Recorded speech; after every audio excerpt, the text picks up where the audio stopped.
Avonte Maddox, he's a defensive back, although he went to Pitt, so I can't imagine he's really that good. No, I kid. Billy Osborne, you'll hear on Wednesdays here on the Sports Bash, and, of course, he calls Pitt Panther games on the Pittsburgh Panther Radio Network. So who better to ask about Avonte Maddox than Billy Osborne, who joins us here on the Sports Bash Boardwalk Honda Hotline. Now, Billy, I texted you on Saturday when they made this pick. I thought I was going to get like some sort of celebration. I got a one-word answer. I was highly disappointed with that reaction.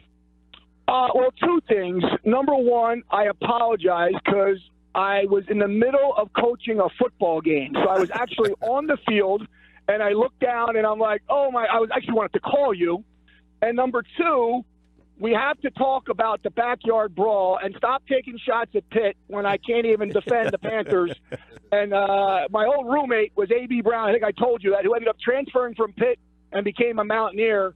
And my first catch ever in my athletic career, in the first game I ever started, I caught it against West Virginia. And I love to tell you that I went and broke 10 tackles, and I went all the way up the field.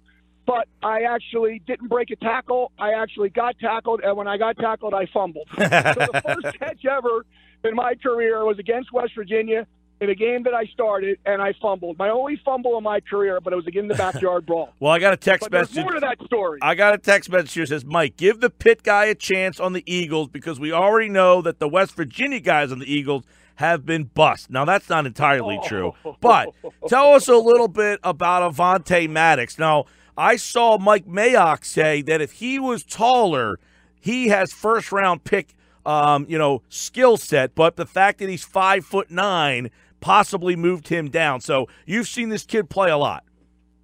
I have. You want the good news or the bad news first? Give us give us the good news first. Give us the good. All right, you give us the bad news first. All right, the bad news first is in calling games, I've never been so frustrated.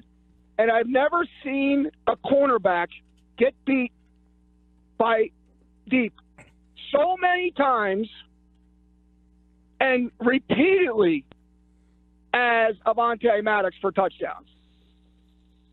That doesn't sound in my good. lifetime. Now, all right, so that's not good. He gets beat. Now, that's as an outside guy. It sounds like they're going to use him in on the inside. All right, possibly. But as the old, late, great Paul Harvey would say, now you're going to know the rest of the story. So Avonte was out there on an island. And if you go back and you look at the head coach of Pitt, he came from Michigan State. All right? And, Coach is a big believer in man-to-man defense. And he loves to play man-to-man.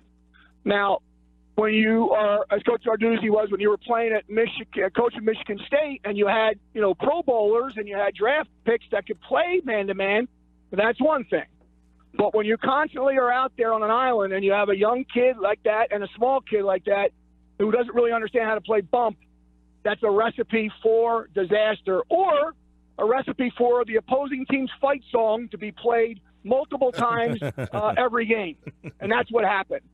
But with that experience came a kid that never quit, and little by little, he got better and better and better. And by the time he became a senior, he was unquestionably one of the best cover corners in the ACC, the best cover corner on Pitt. That's not even a question. But one of the best cover corners, pure cover corners in the ACC, because here's a kid that got beat, never quit, worked on his technique, and then, as we just talked about, became good enough to get drafted by the Philadelphia Eagles. So essentially you're saying earlier on in his career he was, getting beat and had some issues, but as he matured and, got older, that he became much sounder and better of a player. I see he runs a 4.3 40, 37-inch vertical. Sounds like he's a good tackler, too. That's a big thing for me, Billy, that he's a fundamental tackler. What was he like in that skill set? Because, look, you can never have enough corners that actually like to stick their nose in and physically bring a guy down. You're absolutely right. And, what you guys just said, and Mike, you were saying that, I could have said that, but that would have only been 10 seconds, and I didn't think that was funny. So that's why I kind of delayed the point and kind of gave you that little bit. Yes, that's why I did that. So yes, answer your question. He was a victim of being young, inexperienced. We didn't have enough guys out there, and the scheme just did not fit the Panthers and that defense. But Coach Narduzzi was a stickler. He knew what he wanted to play, and he knew what he wanted to recruit. And he wanted guys that could play this scheme. And he's like, you know what? I don't care.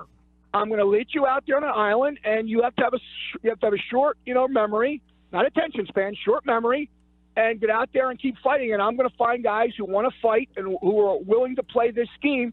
Because keep in mind, when you're able to lock down on a guy, that enables you to do a lot of different things defensively from a run-stopping point of view. Because Coach Narduzzi is a big run stop first, and then we'll worry about the pass second. So to both your guys' point, you have to be able to tackle in this scheme because Coach Narduzzi will put 5 guys up, 6 guys up, whatever it takes to stop the run. If it means 9 guys, he will put 9 guys, and he'll play cover 9 like Virginia Tech does and dares you to throw the football until you stop the run.